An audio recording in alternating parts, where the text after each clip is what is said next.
Harpreet, what gets you to wake up every day from your bed? My joint pain. He's really gone through such hustles every day. Oh my god, I had tears in my eyes. First paycheck I got was 40,000 at the age of 14 and a half. साला शादी वाला photographer लग रहा हूँ मैं तुम्हें. I said यार I want to become a director. साला मेरा कोई पैसा तो नहीं काटेगा. How does one become a photographer if he's using compositing? How many times did love come in it? Oh, love is the way of our life, man.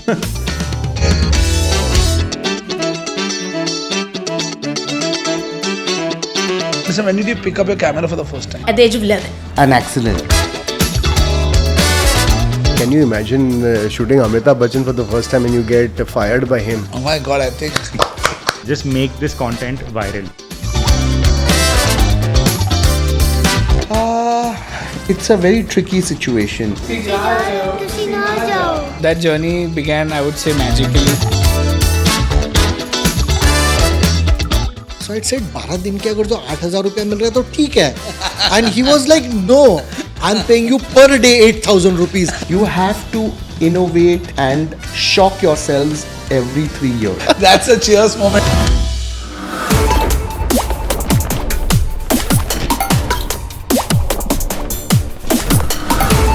So guys, welcome to Level Up with Love. Level Up with Love is a show that's built for all of you guys, all of you creative minds. It's about everybody who's successfully there. And if you're thinking of becoming a photographer, filmmaker, or you're already a filmmaker and you want to really level up, it's a chance. One episode with a guest. Next episode, I'm going to answer your questions. The next episode, again, a new guest coming in. And the next episode, I'll answer your questions.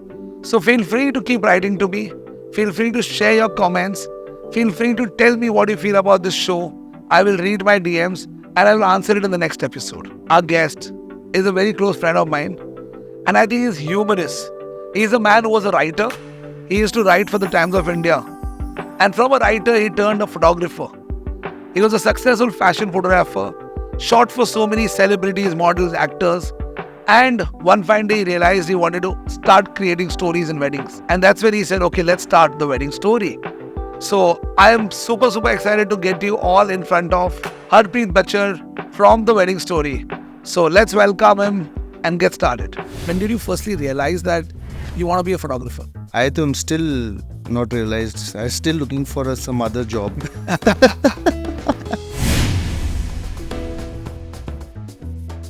The first year college students, I was a writer for the Times of India, where I picked up photography as an accident. And one of my models contacted me and said, will you shoot my wedding? I wanted to really, I got angry. I said, "Sala, शादी वाला photographer लग रहा है." What gets you to wake up every day from your bed? My joint pains. So how do you deal with the creative block? I deal exactly like this. I don't know what to answer. I don't know what to say. I just have to sit down and I think I let myself get bored. How has Wedding Story grown and reached today where it is? Shock yourselves every 3 years. If you are sitting and you've made a formula and it keeps on working, it's not possible. So Harpreet, welcome to Level Up with Love. So happy to see you back at Capturing Wow. Level up with love. Level up should always be with love. Thank you, love. Thank you for having me here. So first of all, I think congratulations for having this concept in India. Very few people are doing this, and especially in the field of photography where a lot of good advice is given. I myself, the annual times that I, 4-5 times that I go to the gym in the year, I switch on my AirPods and see good YouTube videos with good advice. So this, I think, should be helpful to a lot of people. Absolutely. So happy and to have you here because I know you have a lot of fans who want to know a lot from you. But let's start, Harpreet, with how did photography happen to you and when did you firstly realize that you want to be a photographer? I am still not realized. I'm still looking for some other job. I'm still not a photographer, I think. You don't realize, I think the photographers are born with photography in their blood. is what I feel. I don't think I realized there was any one point where I said कि हाँ आज मेरे को photographer बनना है. But I loved the fact that I could extract great expressions and great photos out of normal situations. And then life took such a turn that I got a camera in hand. I was a writer for the Times of India as a college student. As a first year college student, I was a writer for the Times of India, where I picked up photography as an accident. There was one time I was a sports writer. One time we were going to a glider contest near Pune, and these planes had to do formations in the sky. And my staff photographer, had 4 cameras with him, and the plane had to do a formation for just a split second. And I said, "Give me one camera. At least I can try and get that moment." He laughed at me. He said, "तेरे को थोड़ा ना आएगा." तो plane ने flip किया, उसको एक भी फोटो नहीं मिली, एक विंग मिला.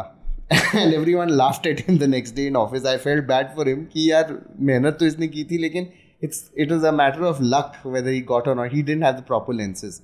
The next day I went and got a camera. I said, I'm going to be... So he didn't give you the camera that day? He didn't give, because obviously why would you give a camera to a person who does... You cannot... Even I wouldn't give my camera to a new person. I mean, we can't hand over our cameras. That's a cardinal rule of a photographer today, professional photographer. But then I went and got my camera, and next day with a small lens. And for the next 3 months, at that point, I'm talking about 96, 97. At that point, there was a light meter in the camera, and you had to insert a battery for the light meter to work. Manual cameras, right? And for 3 months, I was photographing on any random exposures, any random shutter speed, any random aperture. Never knew what's going on because there was no light meter. I could not see what is this thing. One day, somebody saw my negatives and pura dark, pura black. Ek photo by chance mil gaya. I said, what? One other staff photographer of another newspaper became a very good friend later. And he said, what nonsense are you shooting, man? What's your light meter reading for all this? I said, what is the light meter, you asked him? I didn't want to ask him. I didn't want to look like a fool. A light meter क्या है पूछेगा तो मारेगा. I said, कहाँ होता है light metre? Just show your camera light meter reading. And he showed me, यहाँ पर green है, यहाँ प्लस है, यहाँ रेड है. I said, मेरा कैमरा का लाइट मीटर शायद काम नहीं कर रहा.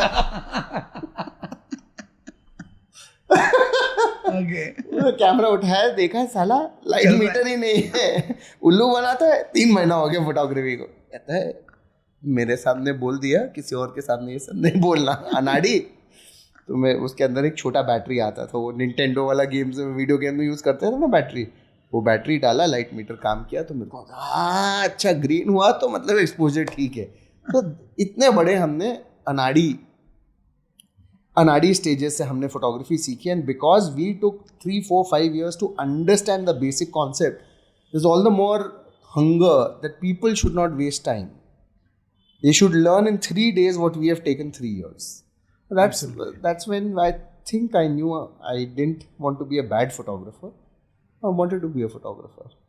So, but how did the journey from being a writer to it become a professional photographer? So, when did you... Journey from a photographer, it just was organic. When you have writing in your blood, you have storytelling, and photography is a form of storytelling. So what happened was, when I was writing sports articles and sports features, a lot of time I had to take that perfect shot for which I was writing, the pivot shot. And in journalism, you're either a journalist or a photographer. But there was a new term coming in the 90s called photojournalism. Photojournalists were people who could write and photograph, and that had much higher value. So just for the sheer sake of value, I had to become a photographer, and that went on to me becoming, I was a very thin guy. इतना मैं मोटा नहीं था पहले. So 97, 98 में Times of India started the Times Food Guide, and for which they used to send me for all the restaurant में जाके photography food का करना है. Obviously food का photography हो गया तो उसके बाद क्या होता है food का? खाने लगे food. खाने लग गए तो 3 बारी तो हमें free का वो मिलता था. Obviously, I mean, you're young, you're enjoying your life, you're becoming a photographer. I used to shoot some really nice food dishes. And when those pictures started appearing in the paper, the restaurant owner started to contact me. Listen, you've got a great eye for these dishes. Our dishes don't look this good. I said, yeah, really? And because that time no one was doing professional food photography and all of that. And they said, can you come to the restaurant, do some dishes? We'll pay you. I said, yes, of course, because I was a freelancer. I could do it. So that went on to becoming a profession that paid my bills. And I was a student of architecture. And this is first and second year of architecture. After college, I was photographing. And I had to go study, go 7 o'clock in the morning, go to college, all of that. It was a hectic life, but it paid the bills. It made me a rich person then. And because I could, buy more equipment. And a photographer, the minute he has money, he buys more lenses, he buys more cameras, and it's a never-ending loop. And that got me very interested in the art of photography, Then I started photographing builders. Because I was a student of architecture, a lot of architecture had to be done as part of the college assignments. I became a food photographer, a lifestyle photographer, an architecture photographer, a sports photographer, of course, because I was writing about sports. And then all of that needed good people's photography. And that is when I started to do features photography. And then ultimately, I think some fashion photography. So that's the journey into how Harpreet became a fashion photographer. I did not have, you can't call yourself a fashion photographer just because you were good at getting expressions out of models and people.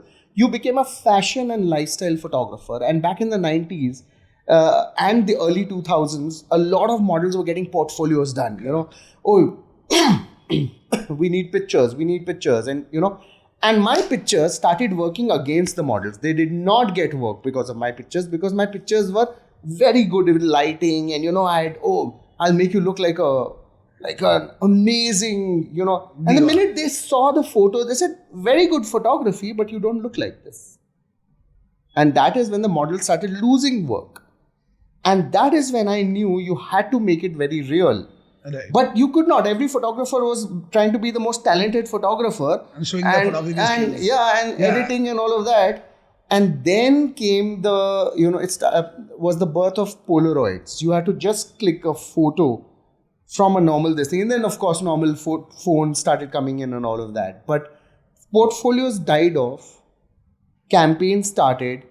And then in 2007-8, I think a lot of the models were now in the marriageable age. And one of my models contacted me and said, will you shoot my wedding? I wanted to really, I got angry. I said, Sala, shadi wala photographer lag raha hu main tumhe. But what that did was, she wanted it, in all honesty, she wanted a great photographer to photograph her wedding and make her look as nice as she had been as a model. So I said, yeah. And she had an interesting story, a wedding story. She was in love with another person of another caste, and her father did not approve, and somehow they decided to, go ahead and get married and all of that. And it became a very interesting story. So I discovered that beyond photography, there was something called storytelling, and it could also be applied in weddings. And that is how my first wedding assignment happened, and, I became a wedding photographer. So is that the reason how Wedding Story was born? Wedding Story was born for this thing because by accident in that first wedding, what happened was, there was a story that happened. She had a story with her dad. I remember her dad wasn't talking to her because she had gone against his wish and married the guy who he did not, out of caste, things. And then, as an accident, after the wedding ceremony and between the reception and we were waiting there, I just happened to speak to dad, and he just said something like, I really love her. I want her to be happy. And I think I've been wrong in some ways about not supporting her. And I said, do you mind if I get this on camera? Because digital camera had just come up and the video feature was on. And my cameraman, while I was talking to the dad like this, he rolled that clip. And without any audio, any professional audio, we have these great fancy mics now. This thing. But the camera was close enough to get the audio. And he said, I'm really sorry. I wanted to, if I could get a chance to tell her before the wedding, I wish her all the luck. a beautiful life, lovely babies. He had given such an emotional message without realizing, and he did not realize the camera was shooting. After that, in about half an hour, I met the girl, and we were just sitting in the garden, and she was going to get ready for the reception, and we just sitting in the garden. I still remember that shot. The camera was hidden again through the grass, and we had a beautiful foreground of the grass and her face there. And I just started talking to her. I said, I just want to talk to you for 5 minutes about this. Your dad, I was talking to him earlier, and he gave you a very sweet message. And she's like, really? Did he say that? Did he say this? I said, yeah. What do you have to say to him? She started crying.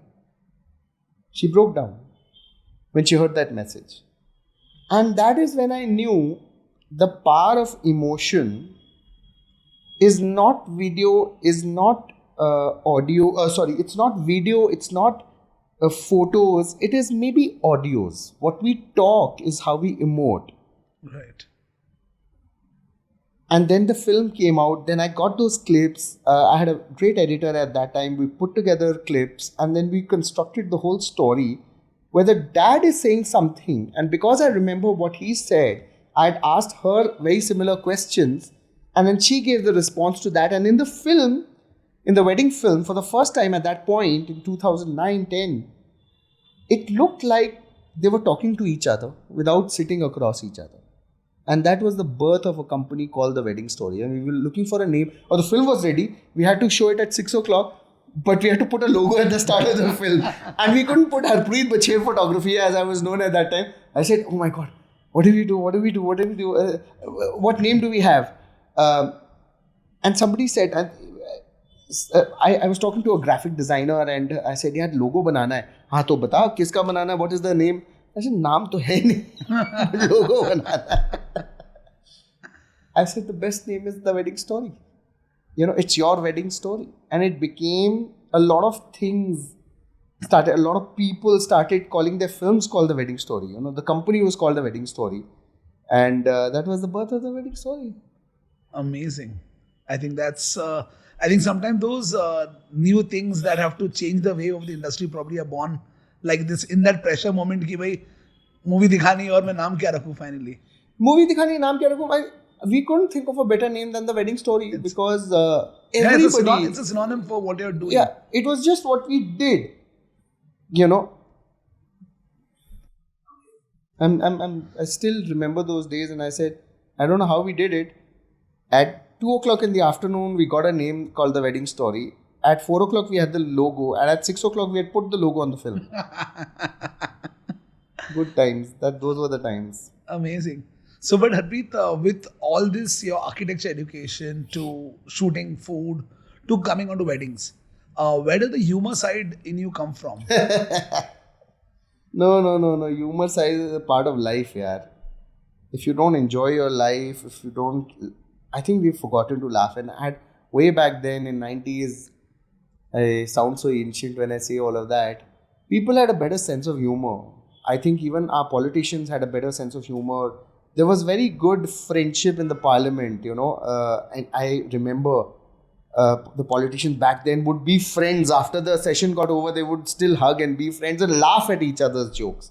Today, I think we've become a very stressed out society where we've inherently forgotten how to laugh.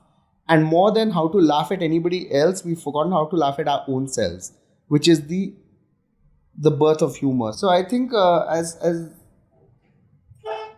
back then, it was still a very, there weren't a lot of phones, not a lot of social media. And I think that is the problem where we are today, because we are so hell-bent on trolling that we've forgotten how to laugh. How to laugh on good humor, on your own self, to be able to take a joke. So I think life doesn't have meaning for me if I can't laugh about it, or I can't be funny about it. A lot of times people don't understand my sense of humor, which is fine. No regrets. But I do believe that you've got to make the journey beautiful and humorous. So that's the sense of humor in me. Lovely. So let's talk about, your first ever, that restaurant assignment you spoke about. Yeah. How much struggle you had to get there to start making money back then? as a professional photographer? I mean, you were always making money as a writer, but to become a professional photographer, was it easy? Was it challenging? See, back then, you had lesser photographers with great equipment. The supply was limited. The demand was also limited, but the demand was growing. But it was growing because a lot of people did not know the art. There were no colleges of photography. Still today, there are limited colleges of photography. So back then, if you had the intelligence to learn photography and have the equipment, you could make your money, you know. Today, everybody calls themselves a photographer. You have a good phone, you know how to shoot your reels, everybody does, you know. There are children who are born with the phone in their hand, and as a 12-year-old, 13-year-old, it is inbuilt in you to have your phone. In fact, you'll feel depressed if you don't have your phone for some time. And that is a joy that children have that you can't take away now. You can't take away their phones. I mean, it's part of it's wired into their nervous system. And when you have the phone, what do you have with the phone? You have a camera. So everybody knows the audio visual medium today. That time you did not. And the ones who did know it kind of made their money quickly. So it was a good time, yeah. To answer your question, how did I make my money, or was it a good time for me? It was a very good time because, see, photographers are always experimenting and they are not perfect at anything. And it's only through assignments that they get better and better. Right. So at that time, food photography for the press and then food photography for the assignment, for my own assignments, I did feel the need to have more lights, more beautiful lenses, macro lenses to make the food look better. Right. So it was that internal hunger that I wanted for my images that started showing to the clients, and then the word spreads, you know. You get more work. So talking today to a 17-year-old kid who's starting off, who thinks he wants to pick up the camera, whether he wants to be a DOP, he wants to be a photographer, or somebody creative with a lens. So what do you think are your suggestions for him to start off today? I think it's a very different world now. A 17-year-old has already picked up the camera at the age of 9 or 10 because they have the phone. Phone is inherently a camera. It's only a progression from the phone. I knew of a photographer who wanted to work with me, who through his phone had shot better images than any of the camera men. And that got me thinking that there is no real time when you pick up the professional camera. It's just a transition. It's just a formality. So if you're picking up the camera and you want to get into professional photography, I think professional photography today has also become, how do I say, would you make your mark as a professional photographer today? Everybody knows how to do good pictures, right? Everybody knows how to do good reels. Only when you are markedly different at a very young age, at 17, 18, 19, 20, and you know that your images are beautiful. Like anybody who sees your images say, hey, you're born to be a photographer. Only then you should get into this. Otherwise, you should train yourself in a much higher value, be it photography or editing or video or, you know, graphics. It's all associated fields. Try and get as much of knowledge as you can. Right. Yeah. So Harpreet, let's talk about black and white pictures. Your love for black and white photography. I think today on Instagram we only see your black and white pictures. It's because I've designed that from. It's not like I do only black and whites. I do color as well. But on my page I have black and whites because it's just a very old love for seeing things in black and white. You know, I don't know. I can't explain it to you, but that is just who I am as a person. I love black and whites. I love that if you can show soul through the pictures in your black and white. That is why my feed looks black and white. But I obviously do a lot of, whenever I do shoots and portfolios and all of that, it's all in color. Okay. So let's talk about the wedding industry today. You've been successfully running one of the most promising brands in the country. So how is Wedding Story grown and reached today where it is? It's a very tricky situation. You have to innovate and shock yourselves every 3 years. If you are sitting and you've made a formula and it keeps on working, it's not possible. Times change, things change, people become redundant. At this point, the wedding story has a core belief that we are all about the story. There are people who don't like to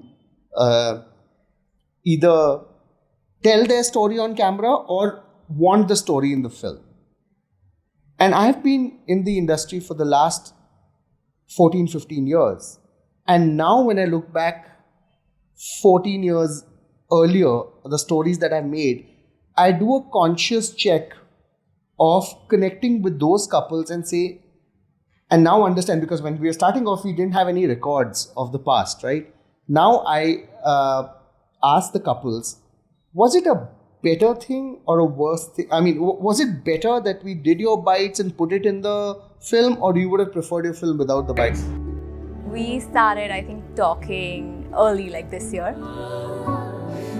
तो जितना तुसी सारा ख्याल रखिया खुश रखिया मैं वादा करना कि मैं पूरी कोशिश ते नाल ओदा ख्याल रखूंगा.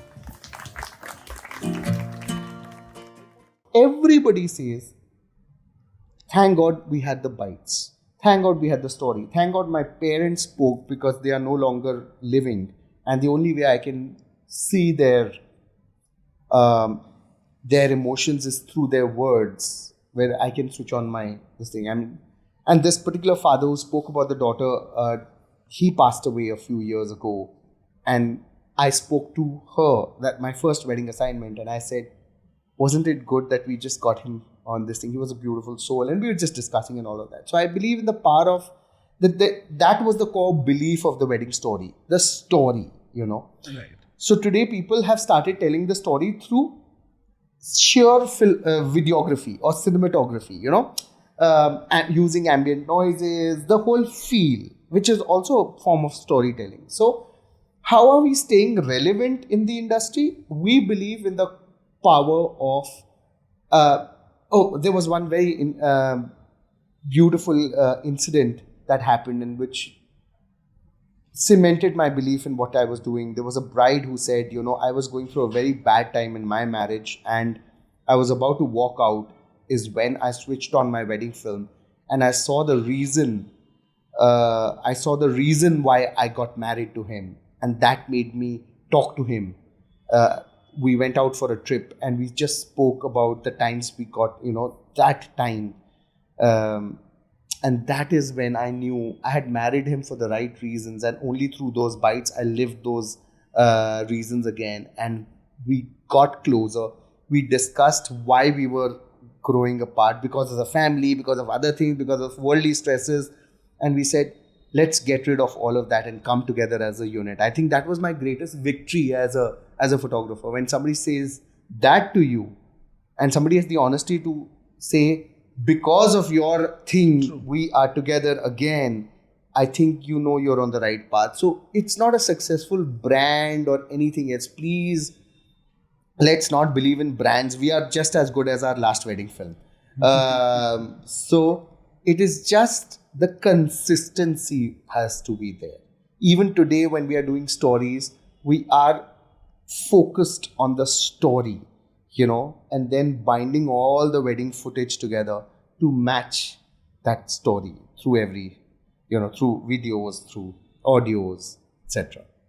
So, Harpreet, what gets you to wake up every day from your bed? My joint pains. Carpal tunnel syndrome. Using the camera too much, my wrists go numb, and when I sleep, I wake up just because this has gone numb. I think ऐसे answers एक ही इंसान दे सकता है. I'm sure we'll have to make a blooper of this particular video podcast. It's the truth. I don't wake up because I'm excited about the next edit. No, that's a part of my job. I don't wake up because of that. I wake up because. So, what is that reason that drives you? I think I'm still excited about the systems. You need to have very powerful systems for a unit to function, for a team to function. If you don't have those systems, you can be a brilliant, talented technician, cinematographer, editor, or a storyteller yourself, but you need to have a team that comes together. And it is that meeting with my team or learning a new thing with my team that builds up the system.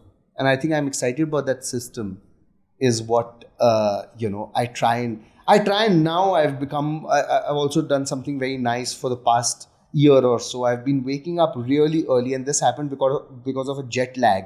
I was in Canada and I returned back, and I started waking up at 3:30, 4 o'clock in the morning, and just by default, and I found how pure that time is for work, So you get those 3 hours of work in the morning, say from 5 o'clock to 8 o'clock, and you are sorted. You've done more work in the entire in those 3 hours than you can do in the entire day. Yeah. And then you try and do a little bit of your workout, your exercise, and then when you go to the studio, you've already done your toughest part of the work, and then you focus on building systems and inspiring people. And I think that is what I love. So what do you keep doing in off season? Since our wedding is a very season based industry, I do know you keep going for a lot of holidays. So Yeah. how much does that help you to recoup? I think I'm generally curious about travel, about life, about having these short vacations, a lot of short vacations. Fortunately, I have friends all over the world who are very good travelers. There's one guy who right now on his birthday is traveling solo in Peru, and he's just climbed a huge mountain, and he was with me in March in Finland, and we did the whole Arctic trip to Finland. So yes, off season is the time when you look forward to that time, and you're working hard because you can take that vacation and become richer in experience.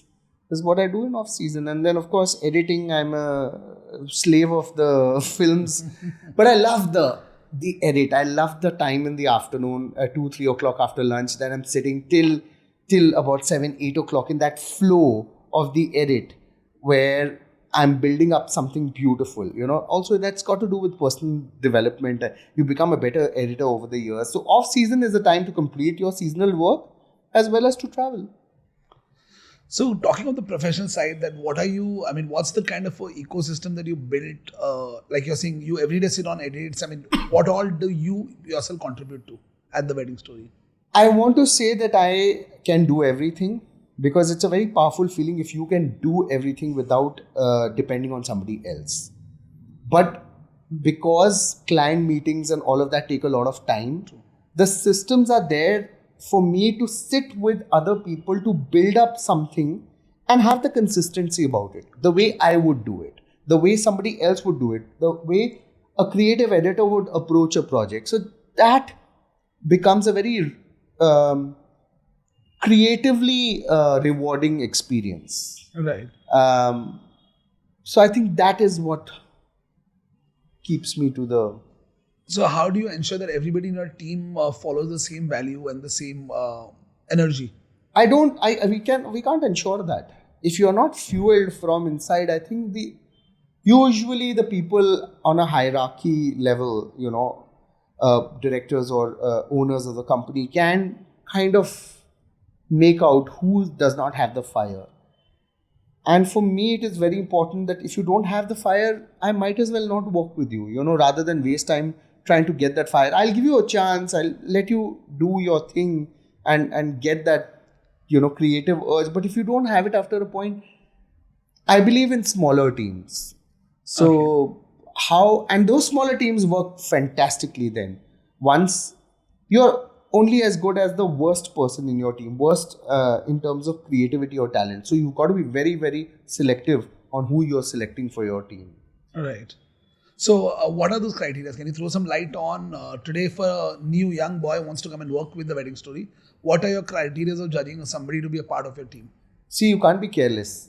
You may not be talented or you may not know the job, but you can't be careless about it. So personally, I'm allergic to carelessness. Okay. If you're careless about something or wo chalta hai attitude, then I'll let you go. You can't be arrogant about learning. You have to be humble. towards the learning. I think if you're arrogant, you're also saying कि हाँ मुझे आता है. Please don't tell me my job. And I don't expect you to be hardworking. I expect you to be smart working, but there has to be a certain element of hard work that you have to put in, or the fire that you have to be able to get this job. Once you have the basic ingredients and you're sincere about your job, I think the team is a very good trainer. You know, the studio has very good people to train you to become somebody in this industry. Amazing. So like you spoke a lot about storytelling being probably the wedding story being the core of the wedding story. What are the other 4-5 most important elements that defines wedding story other than storytelling? The experience. If you have to hire the wedding story, and recently I had somebody who said, I did not have a good experience with somebody that you recommended, you know, or one of the members in your team. And I was very curious to know what happened, you know, because for me, the experience is very important. And it so turned out that there was a huge misunderstanding between how it was conveyed and how it was perceived. So the effort to convey a feeling, you know, the bride and groom are much more scared than the team, because it is their first wedding usually. And they are scared. I hope the photographer is not going to tell me to pose, look at each other. I mean, that whole creative experience has to be very beautiful, no? Right. So 4 or 5 things are like, you know, your deliveries have to be in a certain good, happy ending, you know, in terms of you just enjoying your films and not being exhausted by the process of, you know, either chasing for your films or, you know, giving your creative inputs to a point where it becomes exhausting. So the whole experience, the whole collective experience has to be beautiful when you're working with us. And then one more thing that I'm consciously very trying to keep in mind is that their feedback, you know, what fuels them? What do they actually want to see? Some people don't know what they want, and they can be very, very exhausting to work with. So we, as the owner of the company, it is my job to filter those people and first say whether I want to work for them or not. Once I decided to go ahead with working for them, the communication has to be so strong that they become friends rather than clients. You know, this is one field which is very grey, you know. I mean, it's, you can't be extremely professional about doing your wedding film because it comes in under the personal space. Right. So I think like the collective experience is the final. So how do you deal with the creative block? How do I deal with the creative block? My God. I deal exactly like this. I don't know what to answer. I don't know what to say. I just have to sit down, and I think I let myself get bored. It is very important for a creative person to get bored. We have our phones all the time. We just take out, the mind is filled with junk. I think at a point there has to be a detox, a phone detox for 8 hours, 10 hours, whatever you can manage, and get bored. Only then you are starting to think again, you know. So I think usually that works for me in a creative block. But a creative block, now after so many years of work, there are so many solutions to a possible a creative block. No, you don't have to make the best film for every this thing. Now, you are giving your best. Sometimes you don't have the ingredients to make it. Correct. So then, and usually again, talk to the couple. You know, talk to them. Whenever you're in a creative block, talk to your this thing. Have a Zoom call. Have a con call with them. I say, you know, what do you want to see? What do you feel like seeing? What are the moments that you remember? Usually, when a couple has not seen their wedding film, they will remember some moments from their wedding. Make sure those are A part of that. Yeah. So I think that is the... So you start with going back to them and probably... Yeah, usually they are the best teachers. A couple is the best teacher of what memories they want to see. So Harpreet, since 14 years back when you started, there was no trend, the kind of films we've seen, and you've seen the trend getting created. It's always changing. It Yeah. doesn't stay forever. So today, for a newcomer wedding filmmaker, a wedding photographer, how does he stay relevant, and what do you think are those ideas that you stay abreast and keep doing new stuff? How does he do that? There are no ideas. Please let me tell you guys, all of you, there are no ideas that this thing. It is just a vibe. A film is a vibe. The minute when people have enjoyed watching at every face and every action, that is when you know you've created a film. We try and end our films with bloopers, the funny moments of the wedding, which has made them cry. The bidai has made them cry, and right after bidai is the end of the film and the bloopers. So you cry and you laugh in a span of about 10 minutes. And I think that is where these are the kind of memories that define you as a person, and we are presenting those memories to you. So, yeah. So, do you remember who's been your toughest bride or the most difficult client you've had? Any story that you want to share with us? Toughest bride is a person, the fault lied in me. Okay. I could not understand the person for whom I had said yes to photograph her wedding. If I knew that she and I would not be communicative as people, I should not have taken that assignment. But once I did take up the assignment, my frustration was my perception of her being tough. She may not have been tough. It was the way I had to see myself. It was my fault, and which I had a hard time admitting for a lot of years. Now I know. The fault lies in us if we are not able to comprehend somebody's behavior. That person may not be wrong, but yes. On the other side, there are some people who are just unnecessarily very, very, they think about details. Demanding? I mean, do you mean are they demanding? Not demanding. It is your right to be demanding. And that is why you have strong contracts, by the way. It is your right to be demanding, but you can't be over demanding to a certain thing. Now, we are in a process of arts. We are in a field of arts. You can keep on, all those memes about editors saying, client abhi changes mangega. You can't have the whole music change. So might as well get it approved by the client, right? Before you start editing. So you have to find your way through difficult situations or difficult demands. So every problem gives you a solution to come out of it and then create that as your system. Exactly. Every problem gives me a point to note that I have to put this point specifically in the contract. So I know, at Capturing Over for the last 2-3 years, we've been sharing your contract with so many other photographers. Today, the industry has moved. I think 3 years back when we started talking about this, I think you and me were very few people who believed. I think there was only that one sector of people who believed in contract. Yeah. Today, we've been able to tell everybody that, yes, get into doing a contract. Yes. What other things other than contracts do you think a new wedding filmmaker should keep in mind while picking up his next wedding? There is a whole system that has to be in place. He does not need to keep in mind, apart from the fact that he needs to keep in mind, I need to do this, I need to work with a good team, I need to work with good clients, I need to tell them, this is what you can expect, this is the time you can expect it. We all know that. So before we close, what do you think about formal education? How important is it today? Very important. I think we all know that we have to learn, but very few people have photography is a very easy profession to pick up.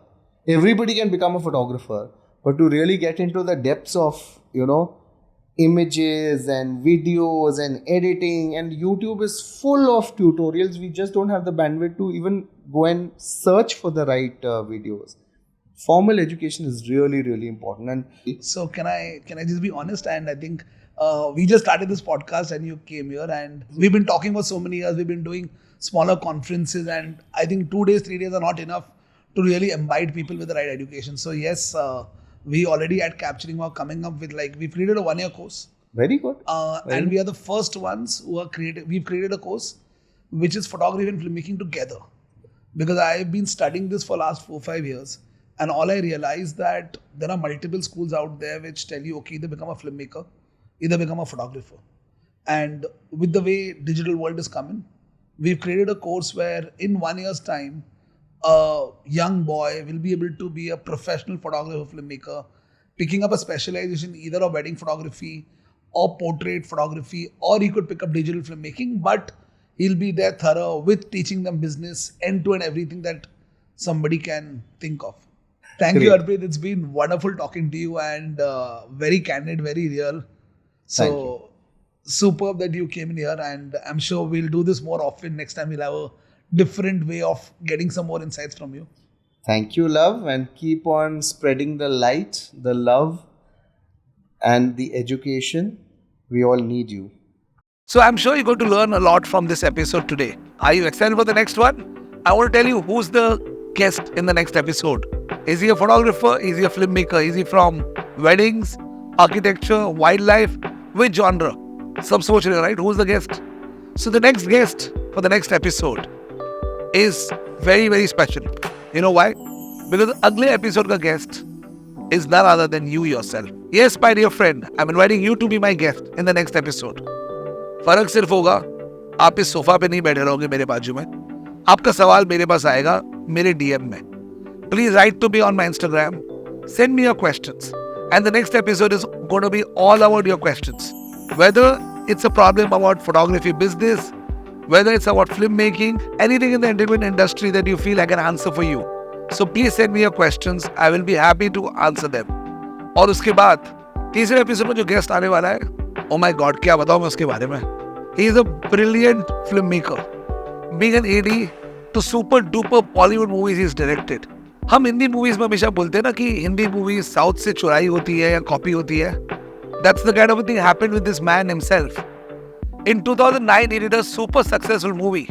But the same thing was adopted and it became a worldwide renowned series in 2021. So yes, he's somebody who's worked with Karan Johar. He was the assistant director.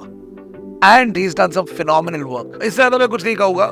Hold on your horses. Stay tuned for your weekly dose of learning with Level Up with Love. I will see you next week.